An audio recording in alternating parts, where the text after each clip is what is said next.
자, 재판관기 14장 보겠습니다.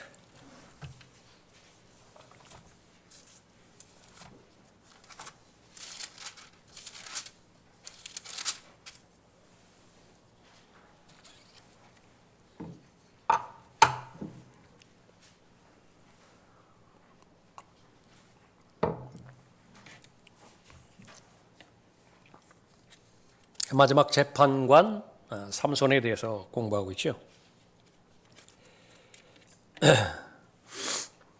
우리가 본이 되어지는 대상 두 가지로 볼 수 있습니다. 하나는 아주 훌륭한 본입니다. 예수 그리스도를 잘 배우고 예수 그리스도에 남겨진 팔자취를 잘 따라가는 사람들이죠. 우리에게 반드시 필요합니다. 바울이 없는 디모데 생각할 수가 없지요. 또 바나바 없는 바울 생각할 수 없습니다. 그렇게 시작하여 오늘 우리의 세대까지 그렇게 오게 된 것입니다. 그러나 우리는 디오트레페를 통해서 우리는 배워야 됩니다. 또 이 후메와 필레토를 통해서 우리가 배워야 돼요. 성경에 나와 있는 인물들 중에서 우리가 배움의 필요하지 않는 그런 인물은 기록하지 않으셨습니다.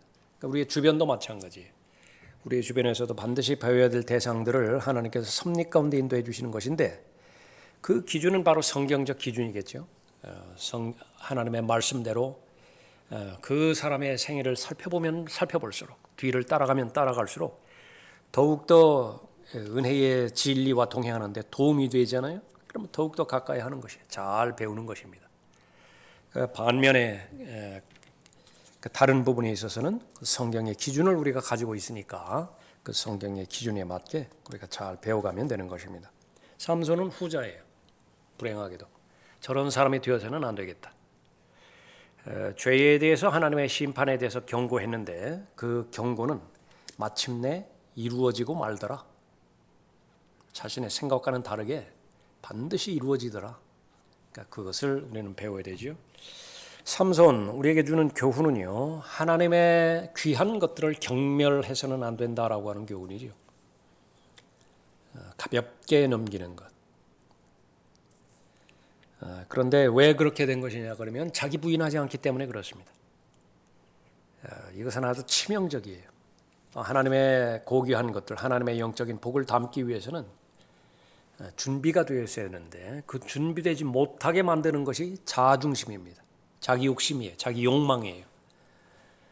나는 그래도 이 하나님의 말씀에 대해서 잘 알고 또 하나님에 대해서 경배하고 그것이 라우디케아의 그 계략이기도 하죠. 모든 것이 겉에 드러나는 그 부분들은 그 종교적인 형태인데 그 안에는 자기 기만과 자기 욕망으로 자기 사랑으로 가득 차 있어요. 그 부분들을 우리가 살펴봐야 됩니다. 삼손은 자신의 유업을 경멸했죠.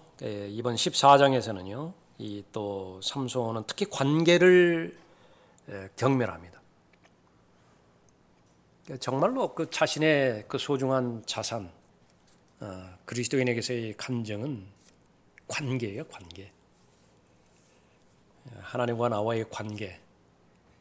그것이 전부인데 하나님과 나와의 관계를 어떻게 입증할 것이냐. 부모와 자녀와의 관계를 통해서 입증해야 됩니다. 남편과 아내와의 관계를 통해서 입증해야 되고요. 또 동료들, 서로 그리스도인들과의 관계를 통해서 하나님을 얼마만큼 사랑하는 것인가 그것을 입증할 수 있어야 됩니다. 그 사람이 얼마나 영적이고 그 사람이 얼마만큼 거룩한 사람이냐 얼마만큼 영적인 일들에 대해서 열정 있는 사람이냐 하나부터 시작하는데요. 이거 간과하면 안 돼요. 가정이에요. 가정. 아내로부터 남편의 간증을 얻어내지 못한다. 남편은 아무리 다른 거 많이 해보라고 해요. 밑빠진 독입니다. 밑빠진 독이에요. 물론 그 기준은 영적인 아내여야 돼요. 저기 삼손이 이제 여기서부터 시작되어지는 것부터 시작해서 남편은 영적인데 아내가 세속적이다. 그 세속적인 아내로부터 어떻게 그 인정을 받고 평가를 받겠어요? 그러나 어쨌든지 간에 영적 전쟁을 우리가 살펴볼 때 영적 전쟁은 어디에서부터 시작되는 것이냐? 그러면은 가정에서부터 시작되는 것입니다. 가정을 엉망으로 해놓고 무슨 영적 전쟁이니 그 그리스도의 군산이 이렇게 하는 것은요 자기 기만이에요. 분명하게 성경적으로 가정에서 행해야 될 자신의 의무와 책무를 잘 감당할 때에 그 다음에 이제 유대 지역을 허락하시는 거예요. 그 다음에 사마리아 지역을 허락하시고 그 다음에 세상 끝까지 그렇게 나갈 그 역량이 있는 것이죠. 그러니까 그 부분을 삼손을 통해서 잘 배워야 됩니다. 가장 귀한 관계인 부모를 무시해요. 부모를 무시한다. 이 부분을 잘 공부해야 됩니다. 1절 보십시오. 삼손이 팀나에 내려가서 팀나에서 필리스티아인 딸들 가운데 한 여인을 보고 올라와서 그의 아비와 어미에게 고하여 말하기를 내가 팀나에서 필리스티아인들의 딸들 가운데 한 여인을 보았사오니 이제 그녀를 내 아내로 삼게 하소서 하니 그의 아비와 어미가 그에게 말하기를 내 형제들의 딸들 가운데나 내 온 백성 가운데 여자가 없어서 내가 가서 할례받지 아니한 필리스티아인 중에서 아내를 취하려 하느냐 하니 삼손이 그의 아비에게 말하기를 그녀가 나를 매우 기쁘게 하니 나를 위하여 그녀를 얻어주소서 하더라. 그러나 그의 아비와 어미는 그 일이 주께로부터 나온 것인 것을 알지 못하였더라. 주께서 필리스티아인들을 칠 계기를 찾으셨으니 이는 그 당시 필리스티아인들이 이스라엘을 다스렸습니다. tim나 거기 교재에 나와 있는 것처럼 무슨 이렇게 여호수아 15장 57절에서는 tim나라고 부르고 여호수아 19장 43절에서는 딥나다 그렇게 부르기도 하죠. 가나안 땅을 유업으로 나누는데 이 유다 지파와 그 단 지파가 공동으로 그렇게 소유한 지역이었습니다. 그러나 문제는 뭐냐 그러면은 아직까지도 필리스티아인이 거주한다는 사실이에요. 이것이 아주 큰 잘못입니다. 자기 영역임에도 불구하고 필리스티아인들이 거주를 해요. 그리스도인이 자기 소유임에도 불구하고 다른 사람이 점유를 해버렸다. 그러면은 그것은 하나님의 것을 도둑질하는 것입니다. 또 하나의 도둑질이에요. 그러니까 자기를 지켜내야 된다. 자기 몸이 하나님의 소유라고 한다면은 그 소유를 잘 지켜내야 되고요. 그래서 침범하지 못하게 만들어야 됩니다. 침범하지 못하게 만들어야 된다. 자기 재산도 마찬가지예요. 재산은 내가 일군 거 아니에요. 하나님께서 지혜를 주시고 여건과 환경을 조성해서 재산을 형성해 주셨죠. 이게 잘못된 것이 이 재산을 다 교회에다 갖다 바치라고 그러니까 여기서부터 잘못되기 시작한 것입니다. 왜 교회에다 갖다 바쳐요? 교회에다 바치는 것은 그 바치라고 하는 부분만 바쳐야 되는 거예요. 나머지 부분들은 내가 잘 관리를 해야 돼요. 내가 잘 관리를 해야 되는데 그것은 하나님의 영광을 위해서 써야 되죠. 하나님의 뜻이 사업을 확장하는 것이라면 사업을 잘 계속해서 확장해야 돼요. 그런데 거기에 대해서 잘못 이렇게 관리해가지고 세상 사람들에게 사기당했다. 하나님 앞에 먼저 자백을 해야 돼요. 왜 사기를 당해야 되는 것인가? 시간도 마찬가지예요. 하나님의 시간이라고요. 인생은 시간이 축적돼서 만든 부분이기 때문에. 근데 시간을 도둑질 당했다. 무슨 TV니 영화니 소설이니 세상 그 패션이니 막 이런 데서 시간을 다 도둑질 당했다. 역시 마찬가지로 자백해야 될 그런 그 죄가 되는 것입니다. tim나라고 하는 것은 그 지역이에요. 문제는 그 성읍에 쫓겨나지 않은 필리스티아인들이 거주하고 있다라고 하는 것입니다. 이 배경부터가 잘못되어 있기 때문에 영적으로 아주 어려운 때예요. 재판관계. 오늘날과 마찬가지입니다. 도대체 기준이 어디 있고 어떻게 해야 되는 것일지 종잡을 수가 없는 때가 바로 이 부분입니다. tim나에 내려간다 그렇게 말하고 있죠. 내려간다. 의미하는 바가 큽니다. 지리적으로도 밑에 지역이에요. 영적으로도 내포하는 부분이 있습니다. 내려가는 거예요. 타락입니다. 이스라엘의 경계 안에 머물러 있기를 거부를 하고 지금 필리스티아인들이 거주하고 있죠. 적의 지경 한복판으로 들어가는 거예요. 그것은 무엇 때문에 그런 것이냐? 그러면 육신의 쾌락이에요. 이방 여인과 사랑에 빠졌기 때문에 그런 것이죠. 삼손이 tim나에 내려가서 tim나에서 필리스티아인 딸들 가운데 한 여인을 보고 본다라고 하는 거. 본다라고 하는 거 모든 죄의 시작이죠. 성경의 한결같은 원리입니다. 보는 것으로부터 시작돼요. 이브의 죄도 마찬가지였었고요. 거기 다윗도 여인을 바라보는 것으로부터 문제에 빠졌죠. 또 이 아칸도 마찬가지였습니다. 아칸도 바라보는 것으로부터 시작된 거예요. 탐심을 품는 첫 번째 그 관문은 바라보는 것이었습니다. 홍수의 원인, 천사들인 하나님의 아들들이요, 자기 처음 위치 이탈해 버렸습니다.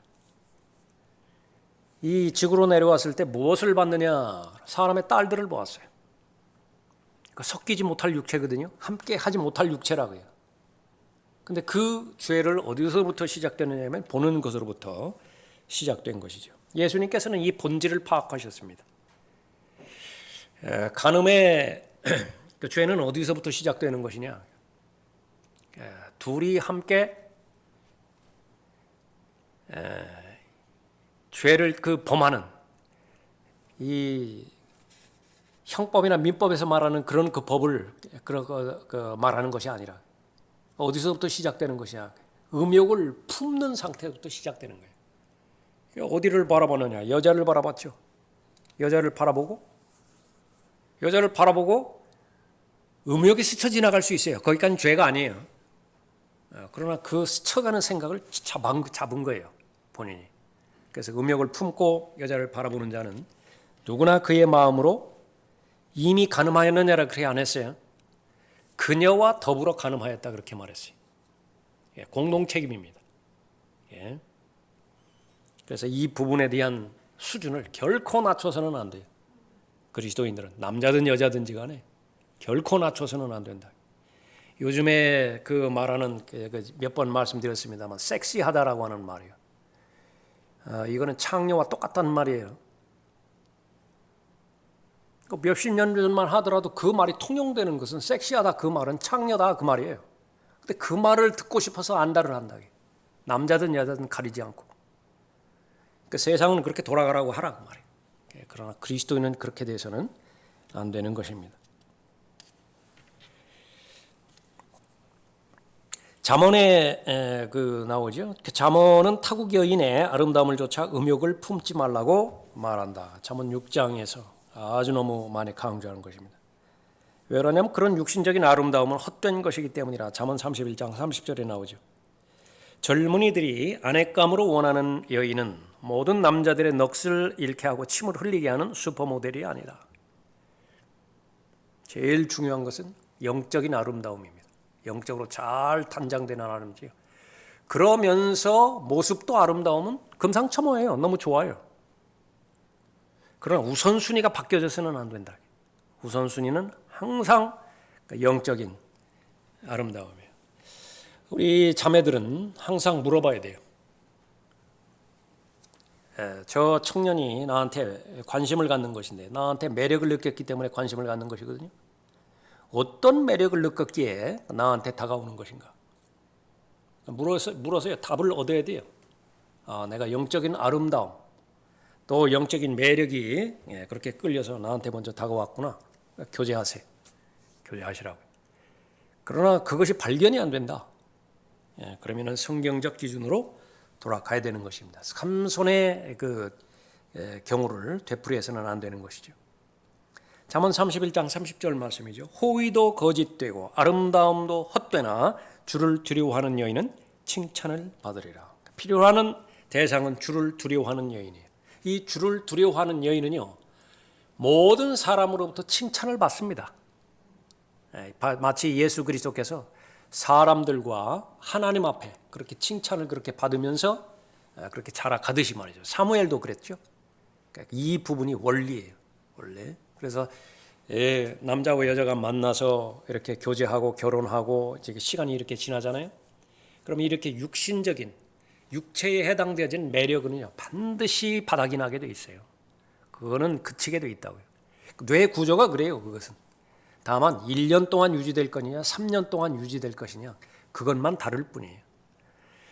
전혀 대처하지 못하면은요 그거 파경으로 끌어가요. 그냥 말은 가정인데요 거기는 관계가 없어요. 교제가 없다고요. 그러면 두 사람이 다 노력을 해야 돼요. 어떻게 노력을 해야 되는 것이냐? 그러면 두 사람이 다 예수 그리스도의 매력을 다 소유하면 돼요. 남자도 여자도 예수 그리스도의 매력으로 계속해서 성장한다. 그럼 둘 사이는요, 시간이 가면 갈수록 꼭지점을 향해서 가기 때문에 그 관계가 더 깊어지는 것입니다. 자, 남자와 여자와의 관계인데 삼손은 이렇게 시작을 했습니다. 2절에 올라와서 그의 아비와 어미에게 고하여 말하기를 내가 팀나에서 필리스티아인의 딸들 가운데 한 여인을 보았사오니 이제 그녀를 내 아내로 삼게 하소서. 부모에게 말하는데요, 이것이 다소 협박이에요. 상의하거나 아니면 부탁하거나 그런 정도가 절대로 아닌 명령하는 태도예요. 그러니까 이것은 절대로 그래서는 안 됩니다. 부모의 입장에서는 반드시 주의 교훈과 훈계로 자녀를 양육해야 돼요. 그렇게 양육을 잘 배운 그런 자녀는 가장 큰 기도의 동역자 아니겠어요? 어머니나 아버지가 기도 제목을 나누는 데 있어서 또 상의를 하는 데 있어서 말하지 못할 이유가 없다고요. 그러니까 여러분도 과히 여러분의 기준에 다르지 않으면 그렇게 하세요. 저는 그렇게 합니다. 우리 아이들이요, 저한테 상의하거나 부탁하거나 하는 문제를 가져오면 끝까지 관심 있게 책임져 줘요. 같이 기도하고 계속 관심 있게 물어보고 그렇게 합니다. 그러나 무언가를 결정해서 나한테 통보하는 것이 있다고요. 그러면 그 본인들이 생각하기에 자신 있으니까 이제 그 부분에서 결정하고 저한테 통보하겠죠. 그러면 본인이 책임지게 해야 돼요. 그러니까 그것이 아이들 도와주는 것입니다. 그러니까 저긴 관여 안 해요. 그냥 그 부분을 하고. 근데 대부분은 그렇게 잘 결정을 해요. 또 결정을 할 수도 있습니다. 그러나 어떤 부분에 있어서는 부모에게 반드시 상의를 해야 될 그런 문제가 있어요. 또 부모에게 도와주시라고 부탁을 해야 될 영역이 있는데 본인들이 결정해버린다. 거기에는 반반이 있어요. 자신을 과시하거나 과신하는 거예요. 그러니까 이 정도쯤은 내가 결정할 수 있겠다. 또 하나는 이 문제를 부모에게 가지고 가보면 부모의 답을 뻔히 아는 거예요. 그러나 그 부모의 답과 자신의 그 결정이 달라요. 불신해버리는 것입니다. 그건 본인이 책임지게 해야 돼요. 예. 지금 여기에서 이 아비와 어미에게 말하는 것은 형식적으로 통보하는 거예요. 자기는 이미 다 결정해놨다. 이런 부분에 있어서는 이제 근심 덩어리입니다. 자, 삼손은 안목의 정욕으로 인해서 직접적인 불순종하게 되어진다. 그렇죠? 하나님께서는 유대인들에게 그 땅에 있는 이방인들과 혼인해서는 안 된다는 것을 말씀하셨다. 그들의 아들들을 이방인들의 딸들에게 주어서도 안 되고 그들의 아들들을 위해 이방인들의 그 딸들을 데려와서도 안 된다고 말씀하셨다. 신명기 7장 3절에서 너는 그들과 혼인도 하지 말지니 너는 내 딸을 그의 아들에게 주지도 말 것이요 그의 딸을 내 아들에게 주지도 말지니라. 뭐 유전자가 다르기 때문에 그래요. 뭐 사람들이 생각하는 것처럼 뭐 우성 열성 그런 것 때문에 받아들이지 말라고 하는 거예요. 하나님께서 구약에서 말씀하시는 것은요, 이 영향력 때문에 그렇습니다. 이방 여인과 이방인들과 자기 아들이나 딸들을 결혼시킬 경우에는 반드시 우상 숭배로 연결되어질 수밖에 없어요. 그 영향력에서 지는 거예요. 악화가 양화를 구축해버린다고요. 막 결혼해서 그 사람 믿게 하지요. 결혼하게 되면 그 사람 교회 온다고 약속했어요. 부질없는 소리들이라. 한두 번 속아왔어요. 그런 경우를 한두 번 봤느냐고. 근데 본인 케이스만큼은 그렇게 될 줄 안다. 예. 신약에서는 어떤 것이냐? 더 심각하죠. 신약에서는 몸이에요, 몸. 그리스도 안에 들어갔다라고 하는 것은 바로 그리스도의 몸이라고 해요. 그 몸. 그 몸 안에서만 이루어지는 결혼이 되어야 되는데 에베소서 2장 1절에 있는 것처럼 허물과 죄들 가운데 죽은 사람이에요. 가끔 기도할 때 이렇게 보면 허물과 죄들로 인해서 죽을 수밖에 없었던 죄를 하지만은 그 의미가 무슨 말인지는 다 알아요. 그러나 과거로 해야 돼요. 과거로. 허물과 죄들 가운데 죽었던 우리를 다시 살려주신 것이죠. 이미 죽은 사람이라고. 영이 죽은 사람이라고. 죽은 시체하고 뭐 어떻게 하자는 거냐. 고린도후서 6장 14절에서 믿지 않는 자들과 멍에를 같이 매지 말라. 의가 불의와 어찌 관계를 맺으며 빛이 어두움과 어찌 사귀겠느냐. 이것이 최소한이에요. 최소한 살아있는 사람하고 같이 결혼을 해야 된다. 그 다음에는 이제 자신의 믿음의 분량에 따라서 동의 되어지는 부분이 많으면 많을수록 복된 결혼입니다. 복된 교제예요. 자, 두 사람이 다 살아났어요. 영이 거듭났어요. 이제 됐어요. 성경 기준은 성취가 됐다. 자신의 믿음의 분량이 있을 거 아니에요. 그 믿음의 분량에서 어느 정도 최소한 맞으면은 나는 결혼의 상대자로 이렇게 받겠다. 내가 간주하고 교제하겠다. 그것을 가지고 교제할 거 아니겠어요? 그러니까 그렇게 기도하시라고요. 여러분들도 기도하실 때 아직 결혼을 놓고 기도하는 형제자매들은요. 그래서 교제라고 하는 것은 그 기도 응답을 맞춰보는 거예요. 교제 기간이라고 하는 것은 다 맞았다. 교제 기간이 그럼 결혼해요. 결혼하면 된다. 자, 삼손은 욕망이 그의 죄로 끌고 갔다 그랬죠. 그러므로 욕심이 잉태하면 죄를 낳고 죄가 장성하면 사망을 낳느니라. 그러니까 욕심을 그렇게 틀켜쥐고 있으면 거기서 잉태가 되어지는 거죠. 일단 잉태되면 그 다음에는 수가 없어요. 잉태됐는데 어떻게 해요? 차선은 뭐냐면 일단 죄를 지어야 되죠. 잉태됐는데 생산 안 할 수가 없다고 해요. 그런데 그 생산된 것이 죄덩어리이기 때문에 자백할 수밖에 없어요. 그리고 일단 잉태되면 죄짓고 자백하는 길 외에는 없어요. 그것이 차선이라고 해요. 그러니까 문제는 그렇게 죄짓고 자백하지도 않을 때에 그때는 이제 완전히 버림받게 그렇게 되어지는 부분이죠. 3절에 그의 아비와 어미가 그에게 말하기를 내 형제들의 딸들 가운데나 내 온 백성 가운데 여자가 없어서 내가 가서 할례받지 아니한 필리스티아인 중에서 아내를 취하려 하느냐 하니 삼손이 그의 아비에게 말하기를 그녀가 나를 매우 기쁘게 하니 나를 위하여 그녀를 얻어주소서 하더라. 아버지가 다시 한번 하나님의 법을 상기시켰죠. 우선적으로는 제일 좋은 것은 자기 가까이 있는 사람들이죠. 그러니까 자기 지파 내에 무슨 여자가 없어서 거기까지 갔느냐. 자기 지파에 여자가 없다기, 단지파에 여자가 없을 수도 있다기. 그러면은 12지파가 있잖아요.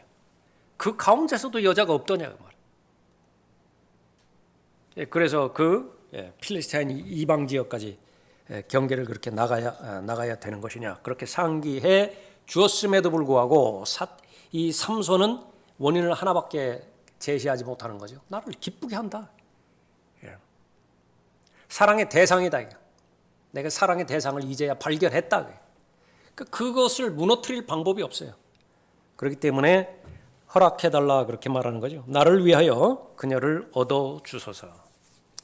성경에서 말하는 결혼이라고 하는 것은요, 사람들이 말하는 이 사랑이 있어서 결혼하는 거 아니에요. 거기서부터 이제 삐뚤어 나가기 시작하는 것입니다. 그러면 그 사랑이 있어야 결혼을 한다고 그러는데 그렇다고 나 그 말의 의미에서는 그 사랑을 성경적 정의에서 입증해내야 돼요. 성경에서 말하는 사랑이 그런 사랑이더냐? 맞다. 그러면 그렇게 하라고 해요. 성경에서 말하는 사랑은 의지예요. 의지라고 의지.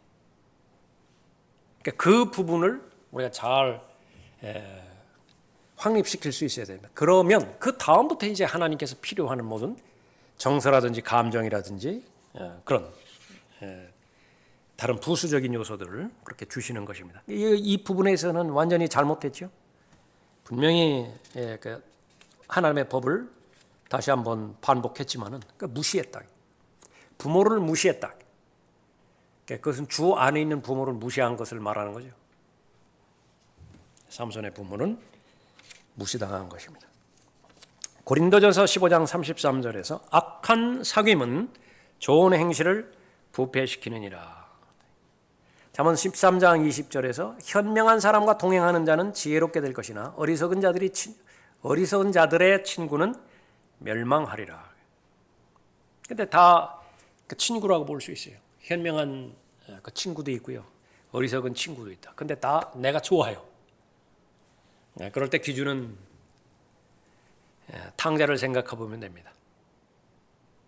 아버지를 떠나서 있는 것은 돈밖에 없는 것인데, 그러니까 친구들이 꿰일 거 아니에요. 그러니까 다 친구라고 불렀다고요. 그런데 결과는 어떻게 되는 것이냐? 어리석은 자들의 친구는 멸망하리라 그랬다고요. 나중에 어렵게 됐을 때요. 유대인이 돼지를 상상할 수조차 없거든요. 유대인과 돼지와의 관계는. 그 돼지 우리에서 살잖아요.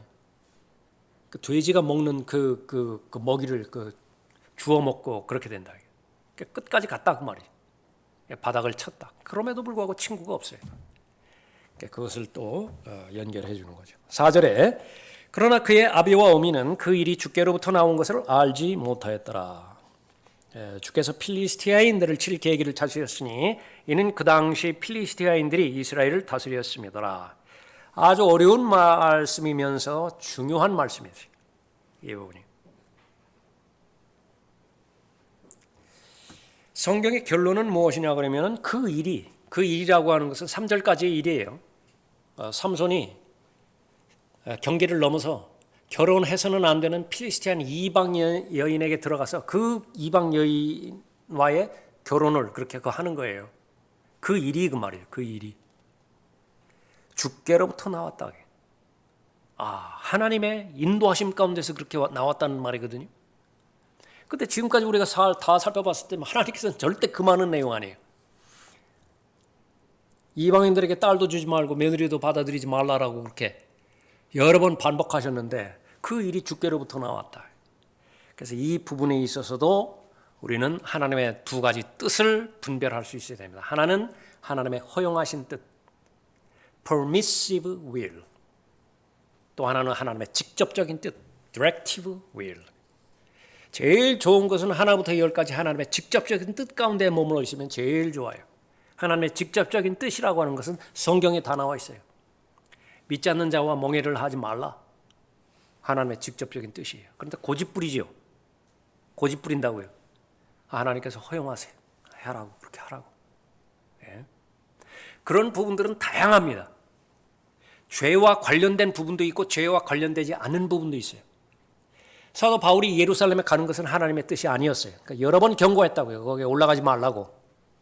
네가 갈 곳이 아니라고.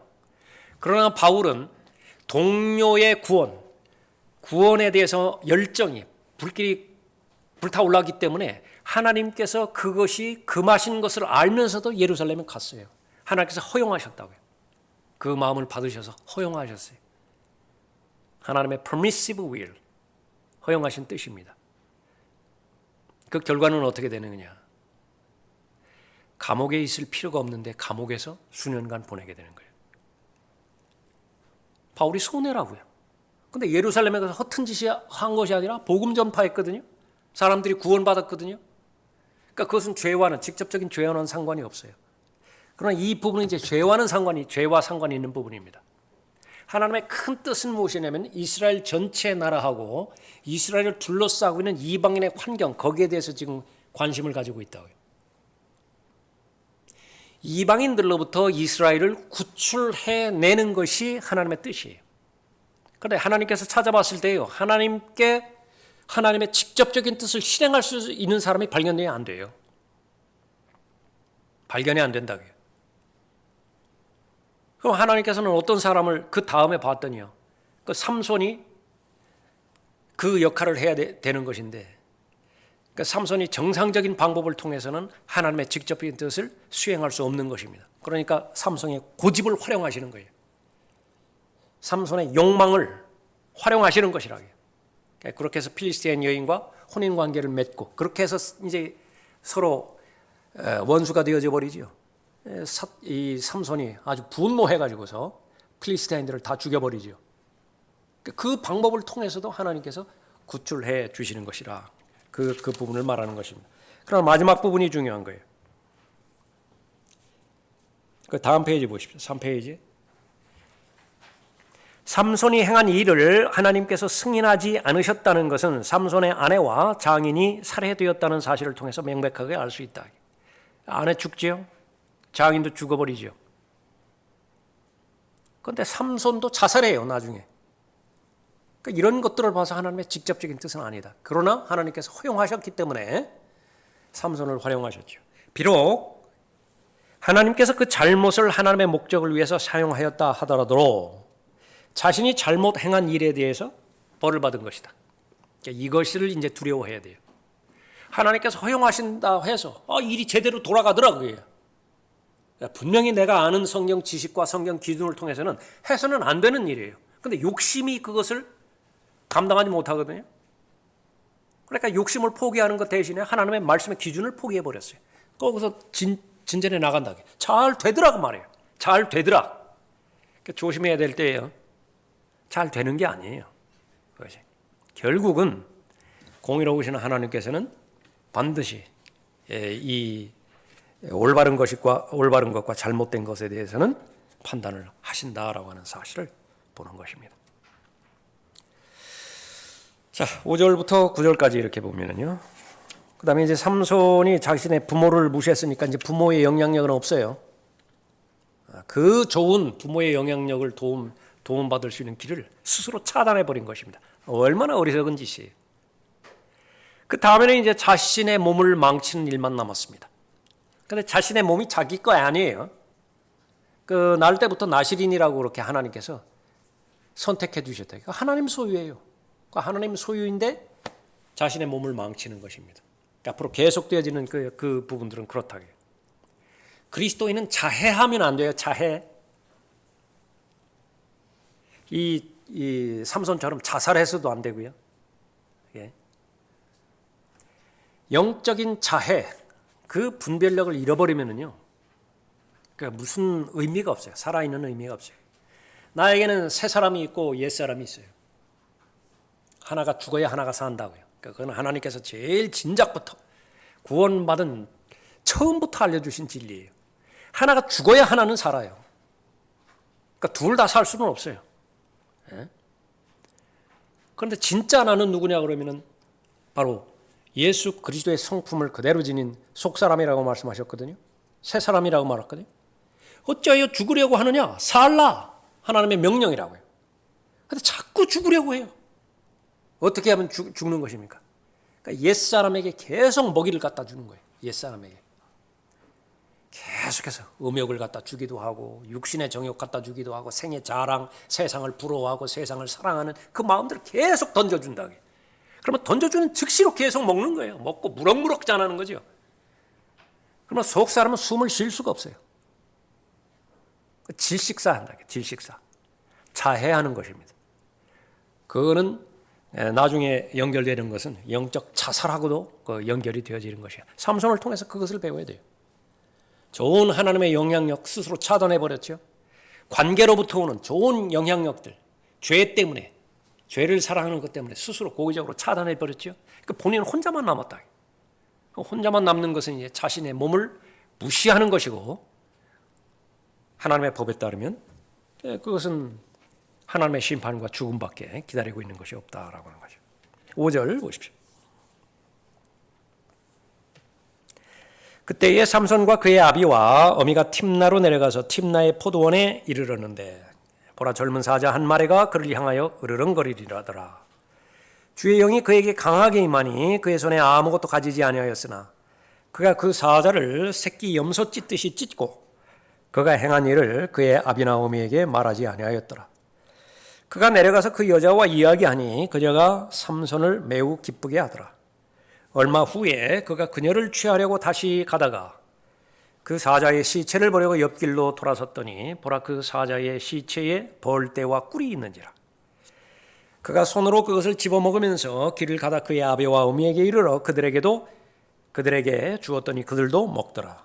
그러나 그 꿀을 사자의 시체에서 취한 것이라고는 그들에게 말하지 아니하였더라.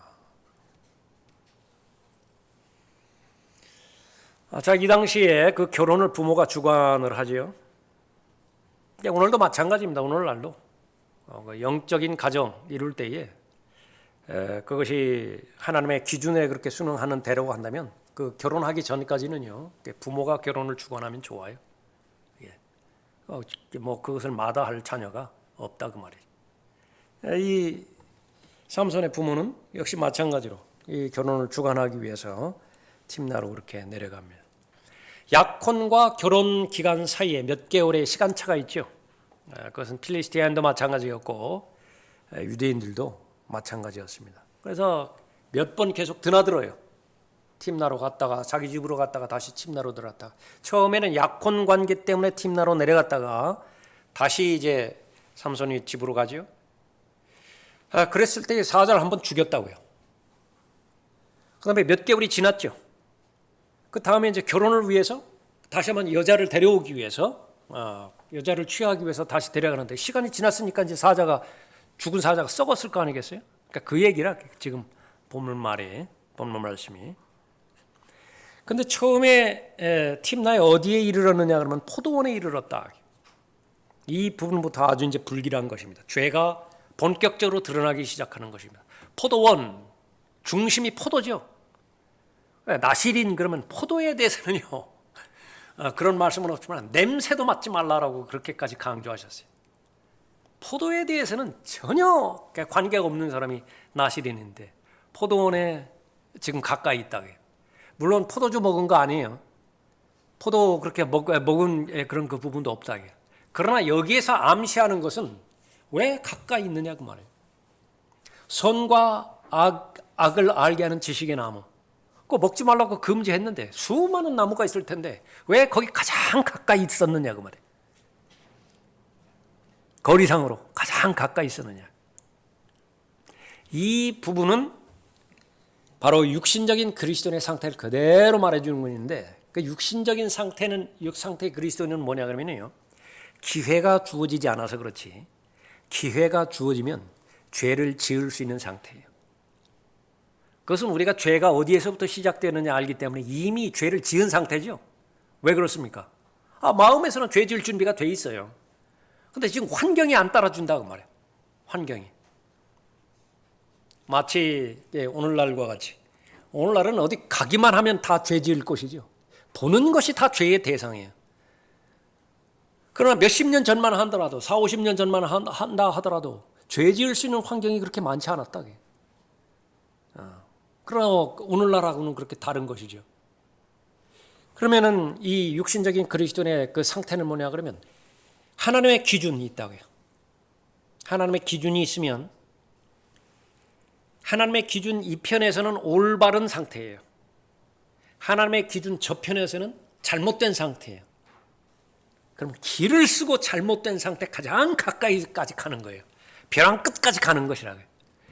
아직 발을 내디디지는 않았어요. 그러나 벼랑 끝에 와 있다고요. 그것을 즐겨요. 죄를 사랑하는 그런 마음입니다. 그래서 그리스도인은요, 정상적인 그 삶을 살기 위해서 그 방법 가운데 하나가 자기의 경계선이 있는데, 경계선이 굵어야 돼요. 굵어야 된다. 그러니까 마치 이제 건물 올라갈 때 큰 막 기둥 같은 거, 사각 기둥인지 원 기둥인지 막 큰 기둥이 이렇게 받쳐주잖아요. 그것처럼 아주 굵어야 된다. 굵직굵직해야 돼요. 그래서 그 세상에 첫 발을 내디딜 때부터 나는 그리스도인이다라고 하는 것을, 그 굵은 기둥을 딱 제시해 보면은요, 다른 사람들이 함부로 하지 못해요. 무시는 하고 왕따는 시킬지언정 슬쩍슬쩍 떠보지 않는다고요. 한잔하지 그래. 뭐 요즘 교회 다니는 사람 다 그렇잖아. 뭐 어디 집사나 장로들도 다 하던데. 그 심지어는 뭐 그 목사들 회의하고서도 맥주 한잔 한다니까 서로. 그런 부분이라든지 무슨 다른 삶의 영역이라든지 그걸 쉽게 넘본다고요. 그러나 그리스도인이 쳐놓은 경계가 굵으면 그것은 하나님 편에서 그 자신을 잘 보호하는 것이고요. 그 다음에는 그만큼 영향력이 있다고요. 세상에 대해서도 영향력이 있는 것입니다. 그 사람이 하는 말은 한 귀로 듣고 한 귀로 흘리지 않아요. 기분 나쁘다 하더라도 그 사람의 말이 마음에 그렇게 새겨지게 되는 거죠. 이게 팀나의 포도원으로 내려가는 것은 그러한 저의가 있는 것입니다. 교재를 보시면 나실인으로서 삼손은 포도와는 어떤 형태로든지 관계가 없는 사람이다. 삼손은 수많은 라우디케아 교인들과 닮았는데 최대한 선을 넘지 않고 잘못된 영역 가장 가까이에 서려고 애쓰는 것이다. 데살로니가전서 5장 22절에서 악은 어떤 형태이든지 피하라. 예를 들자면 굳이 탄산음료를 마시고 싶은데 술집에 들어가서 탄산음료 주문해가지고 그 한복판에 앉아서 그 탄산음료 마실 필요는 없다고 말이에요. 근데 왜 거기까지 들어가겠어요? 가능성을 열어놓고 싶다. 자기가 가능성을. 굳이 그렇게 할 필요는 없다. 그렇게 보는 것입니다. 7절에 보시면은요. 그가 내려가서 그 여자와 이야기하니 그녀가 삼손을 매우 기쁘게 하더라. 처음에는 보았을 때 아주 흡족했어요. 이번에는 이제 더 발전해서 이제 말을 하기 시작했거든요. 그러니까 말을 하는데도 코드가 맞아요. 기쁘게 했다. 그렇게 말합니다. 그러나 계속 기뻐해야 이것이 의미가 있죠. 한번 매력을 느꼈다 그래요. 그 의미가 있기 위해서는 계속 매력적이어야 돼요.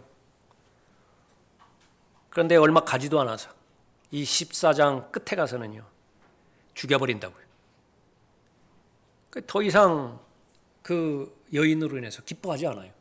그러니까 그것이 한계입니다. 육신의 한계라 하는 사실을 보는 것입니다. 8절에 얼마 후에 그가 그녀를 취하려고 다시 가다가 그 사자의 시체를 보려고 옆길로 들어섰더니 보라 그 사자의 시체에 벌떼와 꿀이 있는지라.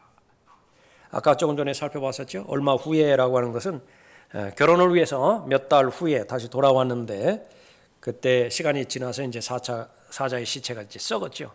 그 안에 꿀이 발견된 것입니다.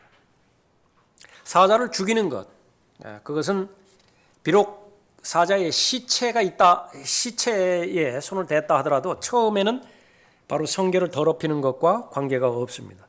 또 그것을 입증해 주는 것이 성령께서 강력하게 역사해 주셨죠. 그래서 그 힘으로, 그 능력으로 사자를 죽일 수 있었던 것입니다. 구약에서 나오는 성령이 임하셨다라고 했을 때는 거의 대부분 영향력입니다. 힘을 주시는 거예요, 힘을. 그런데 그 영향력을 주시는 성령께서 인격이신 분이시다라고 하는 것을 신약에 가서야 밝혀주세요. 은사주의자들은요, 신약에서 계시된 성령을 무시해버리는 거예요. 그러니까 오로지 영향력만 하는 거예요. 성령 부르짖는 것입니다. 그러니까 구약에서는 그렇게 영향력을 주어서 힘을 준 것이죠. 그러나 지금의 경우는 이제 달라요. 완전히 범죄한 것입니다. 사자로부터 자신을 보호하기 위해서 사자를 죽인 것, 그건 정당 박위로 그렇게 했다 하더라도 이미 사자가 죽었는데 거기에 꿀이 있다 하기로서니 그것을 먹는 것, 그것은 고의적으로 죄를 짓는 것이라 그렇게 말하죠. 자신이 죄를 지었죠. 그 죄는 반드시 주변을 오염시킵니다. 제일 가까운 대상부터 오염시켜요. 이것을 우리가 무서워해야 됩니다. 남편이 죄를 지었다. 아내는 더럽혀지게 돼 있어요. 남편과 아내는 한 몸이기 때문에 그런 것입니다. 예. 이 지체 안에, 교회 안에 죄가 분명히 존재하고 있는 것인데 그것이 드러나지 않아요. 그러면 하나님께서 드러내 주십니다. 그걸 간과하면 안 되기 때문에. 그 종창처럼 퍼져요. 종창은 암덩어리를 말하는 거예요. 계속 전이 되면은 가능성이 없다고요. 그러니까 반드시 드러내요. 그럼 도려내야 된다. 만약에 그거 도려내지 않으면 어떻게 되는 것이냐? 그러니까 그것은 희망이 없어요. 그 부분은.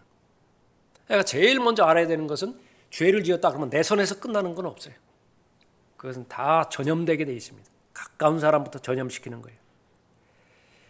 부모가 무슨 죄가 있어요? 삼손이 그 죄를 지었는데 그 죄를 부모에게 전가시켰습니다. 예수님께서는 의를 전가시켰는데 삼손은 죄를 전가시켜버렸어요. 부모에게. 9절의 말씀이 바로 그 부분이죠.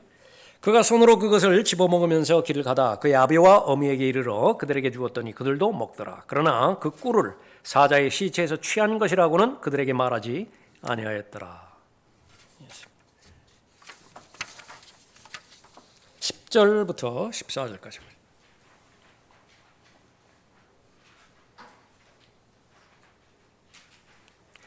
그리하여 그의 아비가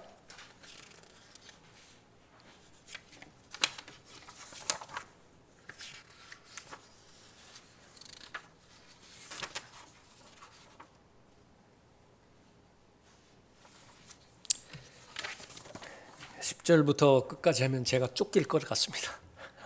다음 시간에 하죠. 다음 시간에 오늘 9절까지 그렇게 봤습니다. 예.